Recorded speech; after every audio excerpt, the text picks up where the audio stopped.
Lalu pemirsa, pertanyaannya bagaimana tingkat keakuratan dan keamanan dari alat tes swab antigen yang murah dijual di pasaran tersebut? Kita langsung akan tanyakan kepada Ketua Umum Pengurus Besar Ikatan Dokter Indonesia, ada Dr. Daeng M. Fakih yang sudah bergabung bersama kami di Televideo. Selamat pagi Dr. Daeng. Selamat pagi, Mbak Gadis. Dokter, terima kasih sudah bergabung di Selamat Pagi Indonesia. Dokter, pertanyaannya ini banyak sekali alat tes yang dijual murah. Apakah ini memang karena stok yang tersedia sekarang banyak dan demand-nya memang tinggi atau memang harga standarnya segitu, Dok? Ini mengetahuinya seperti apa? Ya, yang kami tahu pemerintah itu lewat Kementerian Kesehatan menetapkan harga maksimal ya 250.000 untuk pemeriksaan rapid antigen dan 900.000 untuk PCR test.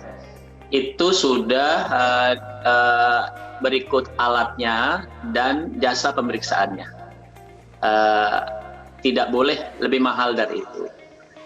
Yang ada sekarang banyak penyedia layanan itu yang lebih murah dari yang ditetapkan oleh pemerintah. Sebenarnya kalau dilihat dari segi keterjangkauan oleh masyarakat, harga murah itu membantu.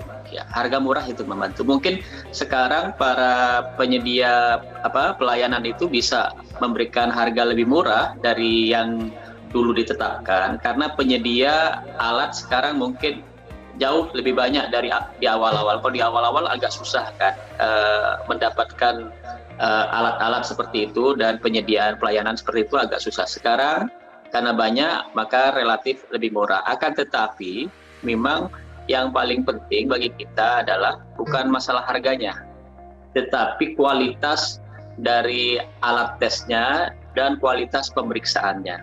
Kalau ya, tingkat keakuratannya seperti apa untuk yang dijual murah ini? Bukan hanya di klinik, bahkan ini dijual bebas di e-commerce untuk alat-alat tes swab yang dijual murah ternyata. Kalau tingkat keakuratan sebenarnya tidak secara langsung vis-a-vis itu dihubungkan dengan harga, Mbak. Yang bisa menjamin keakuratan itu adalah dua hal penting. Yang pertama alatnya, ya. Kemudian yang melakukan pemeriksaan. Ya. Kalau alatnya itu sudah dijamin kualitasnya baik, ya sensitivitasnya baik, akurasinya baik, itu meskipun murah tidak masalah. Asal yang kedua yang melakukan pemeriksaan, memang orang-orang yang memiliki keahlian, kompeten supaya pemeriksaannya akurat dan baik. Ya. Dua hal itu harus dijaga. Ya.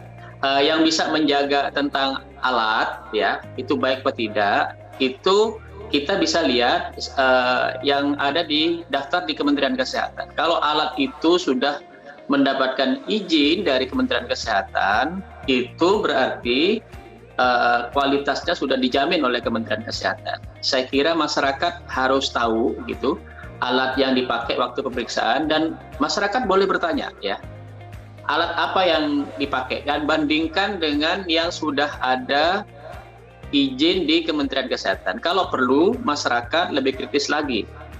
Harus tanya ini apakah sudah ada izin dari Kementerian Kesehatan atau tidak. Ditanya kalau perlu sertifikat atau dokumennya.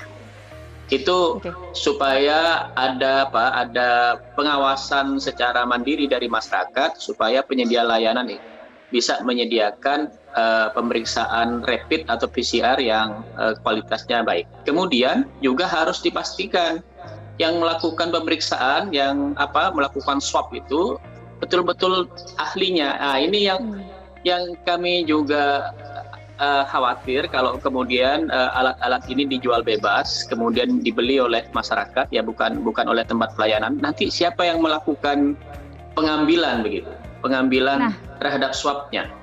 Itu dia Dok yang menjadi kekhawatiran di masyarakat kita semua juga adalah karena harganya yang murah, banyak warga akhirnya memilih membeli sendiri lalu kemudian melakukan tes mandiri di rumah. Di beberapa negara Dok seperti di Inggris misalnya, saya ambil contoh, di sana juga bisa melakukan swab mandiri kemudian spesimen dijemput oleh petugas untuk PCR test. Nah kalau di Indonesia sendiri aturannya seperti apa sih Dok? Apakah memang harus dilakukan oleh tenaga kesehatan atau bisa seperti di Inggris begitu? Ya, kalau menurut kami ini pemeriksaan akurasinya ini penting. Karena kalau satu alatnya tidak qualified ya, tidak standar, tidak diakui oleh Kemenkes, kemudian yang meriksa tidak ahli, kemudian cara pengambilannya salah, itu akan terjadi yang dikatakan false ya. Apakah itu false negatif atau false positif? Yang berat bagi kita itu kalau terjadi false negatif. Jadi seolah-olah hasilnya negatif, padahal mungkin cara pengambilannya tidak tepat ya, atau alatnya tidak akurat. Ini berat karena kalau ini terjadi, orang yang bersangkutan yakin sekali bahwa dia negatif, padahal mungkin karena salah mengambil atau alatnya tidak akurat, sebenarnya positif. Ini sebenarnya OTG, masuk dalam kategori OTG yang gampang sekali menyebarkan penularan di masyarakat sebenarnya. Ini yang kita khawatirkan kalau kemudian pemeriksaan ini tidak akurat, baik cara pengambilannya maupun alatnya. Baik. Jadi demi ketepatan hasil yang kita butuhkan saat ini adalah untuk penanganan COVID-19 ada baiknya, dan memang seharusnya masyarakat ini tidak boleh melakukan tes mandiri, harus dengan tenaga kesehatan baik. Terima kasih Dr. Daeng M. Fakih sudah bergabung bersama kami di Selamat Pagi Indonesia. Selamat kembali beraktivitas.